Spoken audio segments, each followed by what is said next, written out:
mitobaka be manerana ny tsena ny lamba mafana amin'izao fotoana izao na ny akanjo ambony io na ny pataloha betsaka ny olona tonga manontany ary tsy vitsy amin'izy ireo ny mividy ririnina ny andro mangatsika zay ny safidianako an'le izy azo atao mba azoazo ihany aloha azo atao mba azoazo ihany mbola manontany vidy fa manontany fa mba azoazo ihany bako mivakatraza dia ny andro ririnina dia ny olona mandeha efa mivakansa dia mividy akanjo mafana metana eo ihany arakakaze ady varotra satria malagasy dia tsy mety mifampiady varotra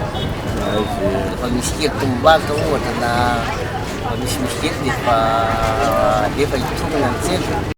Ny lamba mafana misy amin'ny endriny maro isan-karazany raha ny zava-misy eto an-tsena manomboka amin'ny any ankizy kely hatramin'ny any olon-dehibe. Tsena aloha izao azo lazaina hoe misy kely ihany zany nefa hita mihitsy zany hoe lany fety nefa talohan'ny fety ara ohatra ny andavandavanandro ihany zany raha amin'ny aty friperie tsy hita tena hoe tena mandeha be moa fa ny anjaranao indray tsy maintsy azonao isan'andro io manko zao vao vakeny dia mbola vao manomboka eo rehefa mba mahazoazo kely eo anao dia efa zay fa tsy hita hoe firy tsy hita hoe isaina hoe firy fa rehefa mba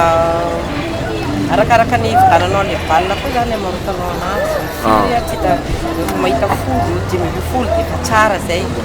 za aloha efa elaela nanomboka namaky fa elaela zao zany nanomboka namaky efa kanjokanjo mafana foana nataoko tatotato na dia efa tamin'ny herinandro tamin'ity juin ty zany efa nanao satria tsy ny olona eto ihany mila akanjo mafana fa le olona mandeha village satria any amoron-dranomasina mangatsika be dia mandeha dia miada ny ankizy kely zao 25 30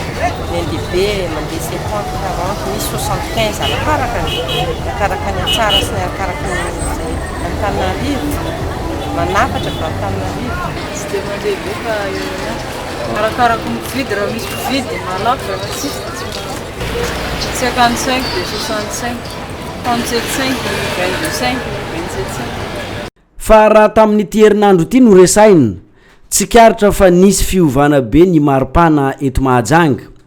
lasa miamangatsika ny eto amintsika fa indrindra ny maraina izay no mahatonga ny olona lasa miazakazaka mividy an'ireny lamba mafana ireny amin'izao fotoana izao.